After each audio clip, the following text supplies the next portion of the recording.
Welcome to the Slop Farm. Enjoy the video. You start by choosing a sturdy bottle and the right lamp kit. The goal is a safe, low-heat light. First, remove labels and soak to clear adhesive. Dry thoroughly. Next, mark the side hole location about 3/6 cm above the base so the cord exits neatly. Once marked, secure the bottle in a padded clamp and use a carbide glass bit at low speed. Keep steady pressure and cool the drill point with water to prevent cracking. Once the hole fits the grommet, thread the cord through and seat a rubber grommet or custom cork for a snug, vibration-free fit.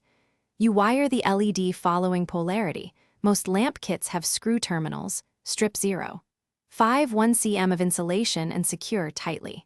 After connecting, check with a multimeter and briefly power on to verify lighting. Make sure to route excess cord inside the bottle so the LED sits at the top. To finish, position the LED at the bottle neck or cap area and secure with silicone or epoxy so it won't shift.